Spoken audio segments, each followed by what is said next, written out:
மிதுனம் ராசிக்காரர்களே, உங்களுக்கான கார்த்திகை மாத ராசி பலன். உங்கள் ராசியாதிபதி உங்களுடைய சுகாதிபதி பஞ்சமாவதுடன் இணைந்து விரையாதுடன் இணைந்து பஞ்சமஸ்தானத்தில் சில காலம் இருக்கிறார்கள். சுக்கிரனுடன் இணைந்து திரிகோணம் அடைந்து இருப்பது, அங்கே திரிகோணாதிபதியாக சுக்கிரனை இணைந்து இருப்பது உங்களுக்கு நற்பலனே. தேவைக்கேற்ற பணங்கள் கிடைக்கும், பண உதவிகள் கிடைக்கும். தாங்களும் சிலருக்கு உதவக்கூடிய சூழ்நிலை ஏற்படும்.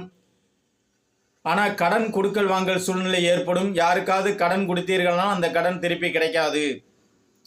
கொடுக்கல் வாங்கல் சொல்லக்கூடிய 3ஆம் அதிபதியும் 6ஆம் அதிபதியும் இணைந்து 6ஆம் பாவத்தில் அமர்கிறார்கள். உங்களுடைய மூத்த சகோதர சகோதரிகளால், அண்ணன் அக்காக்களால் தேவையில்லா வம்பு வழக்குகள் வந்து செல்வதற்கான வாய்ப்புகள் இருக்கிறது. ஆக மிதுன ராசிக்காரர்களுக்கு இந்த மாதம் ஏற்ற மாதம் அல்ல, சற்று சறுக்கல் மிகுந்த மாதமாக அமைகிறது. தாங்கள் உங்கள் சிவாலயங்களில் இருக்கக்கூடிய வள்ளி தீவானையுடன் கூடிய சுப்பிரமணிய கடவுளை வழிபாடு செய்தால் உங்களுக்கு இந்த மாதம் நற்பலன் தரக்கூடிய மாதமாக அமைகிறது. உங்களுடைய எதிர்காலம் மிகவும் சிறப்பாக இருக்கும். ஆக பல சூழ்நிலையை கடந்து வந்து கொண்டே இருப்பீர்கள். ஆக காலப்போக்கில் சில மாற்றங்கள் ஏற்படும் என்று கற்பனை செய்து கொண்டே இருப்பீர்கள். சில கற்பனை எல்லாம் உங்களுக்கு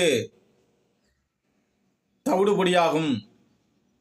ஆக ஏற்றமிகு வாழ்வு அமையக்கூடிய மாதமாக அமைகிறது. இருந்தாலும் தாப்பன் மூலமோ அல்லது சகோதரன் மூலமோ தேவையில்லா கடன் வம்பு வழக்கில் ஏற்படக்கூடிய மாதமாக அமைகிறது. உங்களுடைய சொத்தில் ஏதேனும் சிறு பிரச்சனைகள் வந்து செல்லலாம். டாக்குமெண்ட் பிரச்சனை சம்பந்தப்பட்டது வந்து செல்வதற்கான வாய்ப்பெல்லாம் இருக்கிறது. தாங்கள் வண்டி வாகனத்தில் செல்லக்கூடிய நண்பராக இருந்தால் மிகவும் எச்சரிக்கையுடன் சென்று வாருங்கள். உங்களுக்கும் விழா பகுதியிலோ அல்லது கணுக்காலிலோ தேவையில்லா வலி வேதனைகள் அல்லது இடுப்பு பிடிப்புகள் அல்லது கால் சுளுக்குகள் ஏற்படுவதற்கு வாய்ப்புகள் இருக்கிறது. ஆக உடல்நலனில் இந்த மாதம் மிகவும் எச்சரிக்கையாக இருக்க வேண்டும். மற்றபடி மிதுனம் ராசிக்காரர்களுக்கு இந்த மாதம் ஒரு நற்பலன் தரக்கூடிய மாதம்தான். புதிய வரவுகள் உங்களுடைய வீடு தேடி வரும். தாங்கள் செய்யக்கூடிய தொழிலில் ஒரு நல்ல முன்னேற்றம் ஏற்படும்.